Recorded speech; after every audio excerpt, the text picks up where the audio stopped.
자, 오늘 본문은 창세기 31장 21절에서 30절입니다. 그가 그의 모든 소유를 이끌고 강을 건너 길르앗 산을 향하여 도망한 지 3일 만에 야곱이 도망한 것이 라반에게 들린지라. 라반이 그의 형제를 거느리고 7일 길을 쫓아가 길르앗 산에서 그에게 이르렀더니 밤에 하나님이 아람 사람 라반에게 현몽하여 이르시되 너는 삼가 야곱에게 선악간에 말하지 말라 하셨더라. 라반이 야곱을 뒤쫓아 이르렀으니 야곱이 그 산에 장막을 친지라. 라반이 그 형제와 더불어 길르앗 산에 장막을 치고 라반이 야곱에게 이르되 네가 나를 속이고 내 딸들을 칼에 사로잡힌 자 같이 끌고 갔으니 어찌 이같이 하였느냐. 내가 즐거움과 노래와 북과 소금으로 너를 보내겠거늘 어찌하여 네가 나를 속이고 가만히 도망하고 내게 알리지 아니하였으며 내가 내 손자들과 딸들에게 입맞추지 못하게 했으니 네 행위가 참으로 어리석도다. 너를 해할 만한 능력이 내 손에 있으나 너희 아버지의 하나님이 어젯밤에 내게 말씀하시기를 너는 삼가 야곱에게 선악간에 말하지 말라 하셨느니라. 이제 네가 내 아버지의 집을 사모하여 돌아가라는 것은 옳거니와 어찌 내 신을 도둑질하였느냐. 우리가 갈등이 있을 때 그 갈등을 바라보는 시선은 너무나도 상반되죠. 서로 다 자기 입장에서 자기를 정당하고 또 자기가 옳은 증거들만 확증 편향적으로 찾지 않습니까? 그래서 어떤 편에서 이 일을 바라보느냐에 따라 어떤 사람은 그것을 선한 행동이라고 그러고 또 동일한 것을 어떤 사람은 악하다고 판단하기도 합니다. 특별히 자기 자신이 행동한 것에 대해서는 매우 정당하고 옳다고 생각하는 경향이 있죠. 자신의 과거에 자신이 한 언행은 충분히 그럴 수 있는 이유가 있다고 생각합니다.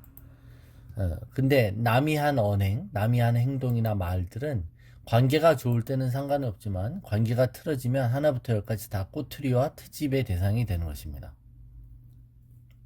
인간은 스스로를 속입니다. 그렇죠? 우리가 읽은 이 성경의 본문들은 인간의 이런 연약함과 이런 이중성을 가리우는데 별로 관심이 없습니다. 이런 걸 적나라하게 드러내 보이죠.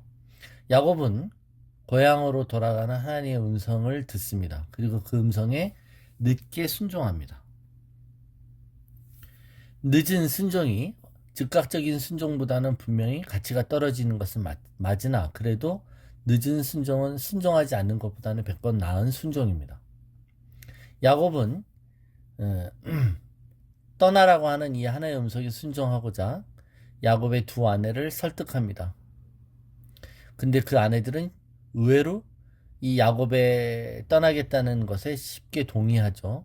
자, 이제 이 떠나려고 하는 일을 실행하려고 합니다. 그럴 때 삼촌 라반이 멀리 양털을 깎는 날을 그날을 거사일로 정해서 그 틈을 타서 야반 도주하듯이 도망을 칩니다. 자, 야곱이 두 아내와 자식들과 그의 모든 소유를 갖고 도망을 간 지 3일 만에 라반은 그 사실을 늦게 알게 됩니다. 그리고는 분에 차서 야곱을 뒤쫓아 추격해 옵니다. 자, 3일 후에서야 야곱이 도망갔다는 것을 알게 된 것은 그가 야곱과 임금 계약을 할 때 자신의 양들 중에 점 있고 아롱진 것들은 아들들에게 줘서 멀리 떠나보냈잖아요. 그래서 자식들과 양털을 깎기 위해 간 곳은 바로 그곳이었던 것이죠. 그러니까 자신의 아들들은 그곳에서 멀리 떨어져서 양을 치고 있었다는 거예요. 야곱의 가축들과 섞이지 않기 위해서 멀리 길을 떨어뜨려 놓은 것이 이렇게 지금 부메랑이 돼서 자기에게 돌아오는 것이죠. 자기께 자기가 넘어간 격이 되어버렸습니다. 3일 후에야 그 일을 알게 된 것이고 그 멀리 떨어져서 있었다는 것이 오히려 야곱이 도망갈 수 있는 기회가 되었던 것이죠. 자, 야곱이 야반도주했다는 소식이 3일 만에 알려지자 이제 급히 달려와 야곱의 일행을 추격합니다. 그리고 나서 7일 만에 붙잡습니다. 7일 만에 따라잡아요. 그러니까 야곱은 도망간 지 10일 만에 길르앗 산에서 라반과 조우하게 되는 것입니다. 그런데 바로 이제 야곱을 붙잡게 되는 바로 그 전날 밤에 하나님께서 라반의 꿈에 나타나셔서 너는 선악간에 말하지 말라 합니다. 이게 선악간에 말한다는 게 뭐죠, 여러분? 시시비비를 가리지 말라는 거예요. 누가 옳고 누가 그린지를 따지지 말라는 겁니다. 라반의 입장에서는 내가 옳은 거 있죠. 야곱의 입장에서는 내가 옳은 거 있고, 하나님이 라반과 야곱의 갈등에 직접적으로 개입하십니다. 그리고 그 갈등을 어떻게 해결해야 될지를 말씀해 주시는데 따지지 말라는 겁니다. 시시비비를 따지지 말라고 하는 거예요. 여러분, 시시비비를 따지지 말라고 했다면 그냥 중립적으로 하나님이 포지션을 취하시는 걸까요? 판단을 유보하시겠다는 걸까요? 이 라반과 야곱 중에 어느 편도 하나님은 들어주지 않겠다고 말씀하시는 건가요? 아닙니다. 25절에 보면 산에 장막을 치고입니다. 라반이 야곱을 뒤쫓아 이르러서 산에 장막을 쳤다. 이 장막을 쳤다라는 말은 그냥 텐트를 쳤다는 의미가 아니라 전쟁을 준비하다라는 의미입니다. 자, 군사들을 이끌고 야곱을 잡기 위해 온 라반은 지금 전면전에 이 싸움을 하기 위한 일촉즉발의 대치 중인 것이죠. 야곱의 일행이 가족만 잃은 게 아니라 야곱의 수하에 있는 사람들이 있으니까 이게 사병까지는 아니어도 일종의 어떤 세력이 됐다는 겁니다. 그러나 그렇다고 라반과 야곱이 싸움이 될 만한 어떤 세력의 대등함이 있었던 것은 아닙니다. 절대적으로 라반이 우위일 것입니다. 그러므로 여러분, 싸움 붙으면 힘센 애가 있고 힘 약한 애가 있는데 힘센 애한테 싸우지 마 라고 하는 것은 누구 편을 드는 게 되는 거예요? 결국 약자의 편을 들게 되는 것이죠. 결국은 야곱을 보호해 주시는 것이 됩니다. 즉 라반한테 야곱을 해하지 말라고 경고하시는 겁니다. 자, 선악간에 따지지 말고 야곱을 갈 수 있도록 그냥 내보내라는 거예요. 건들지 말라는 거죠. 그러면 라반이 어떻게 해야 될까요? 그냥 추격을 포기하고 뒤돌아가면 되죠. 근데 야곱은 그냥 보내지 않습니다. 그죠? 갈 테면 가라. 잘 먹고 잘 살아라 하면 되는데 라반은 야곱에게 끝까지 와서 야곱을 비난합니다. 그러면서 두 가지를 지적해요. 두 가지를 지적합니다.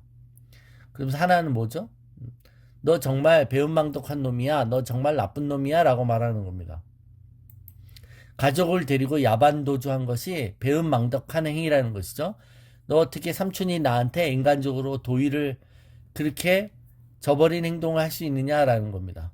네가 도망가지 않고 그냥 나 갈게요 라고 하면 내가 즐겁게 보내줬을 텐데 그렇게 도망갈 이유가 없다는 것이죠. 감히 나한테 내 자식인 두 딸과 내 손자들과 작별할 기회도 안 주고 도망가냐. 말도 안 된다는 거죠. 예. 그러면서 또 말은 뭐예요? 그런데 내가 너를 해할 수 있는 권한이 있다. 여러분, 이건 거의 협박과 위협이 있습니다. 그죠? 내 자식과 내 딸이라고 얘기하면서 그러면 내 사위 아니에요? 근데 내가 너를 해할 수 있다. 내가 너를 죽일 수 있다는 거예요. 그런데 하나님께서 말리셔서 난 너 참는다 이런 얘기하는 거죠. 참 이런 어떤 이 두 가지의 이중 메시지를 전하는 사람들 보면 참 어떻게 보면 두려워요. 참 무섭기도 하고요. 왜냐하면 그죠? 되게 친절한 척하지만 또 협박은 협박 나름대로 하지 않습니까? 자, 라반이 지금 야곱을 쫓아와서 열흘 길을 마다하지 않고 적극적인 추격전을 벌인 이유가 아이고 우리 딸들과 손자들이 이렇게 인사도 안 하고 가버리는 게 너무 섭섭해서 달려온 것입니까? 아니잖아요. 그죠? 네, 그게 아니잖아요. 네, 그게 아니면서 속내를 감추고 있는 것이죠. 가게 해더라도 이 라반이 쫓아온 이유가 그의 진짜 이유인 것이죠. 네, 그게 두 번째 이유인데 그러면서 뭐 합니까? 뭐라고 말해요? 이 마지막 절에 뭐라고 말합니까? 예, 여기에 보면 네가 네 아버지 집을 사모여 돌아가려는 것은 옳거니와. 그래, 네 아버지 집으로 돌아가는 거 뭐 잘못된 거 아니야? 돌아가. 근데 뭐 해요? 마지막에 뭐 합니까? 어찌 내 신을 도둑질하느냐. 그러니까 지금 이 야곱을 그렇게 찾아온 이유가 여기에 나오는 것입니다. 진짜 온 것은 신을 찾으러 온 겁니다. 뭐죠? 이 신은 예, 이건 드라빔이라고 하는 우상입니다. 라헬이 이 드라빔, 제가 말씀드렸지만 이게 볼펜 크기만한 조그만 거예요. 그래서 이걸 훔쳐왔다는 겁니다. 이것을 음란하게 가난한 사람들이 섬겼던 것처럼 바알가 이런 것도 우리가 흔히 모든 그 볼펜 같은 데가 볼펜에 뭐 미키마우스 같은 거 이렇게 꼽잖아요. 그거처럼 생겼어요. 딱 그렇게. 막대기에 이렇게 조그만 막대기에 천하대장군, 뭐 지하여장군 이렇게 생긴 겁니다. 그런 게 드라빔 같이 생겼어요. 그게 바알이고 아세라 신으로 형상입니다. 이 드라빔을 나의 신이라고 표현하고 있어요. 그 신은 자신에게 행운을 가져다 준다고 믿는 하나의 우상인 것이죠.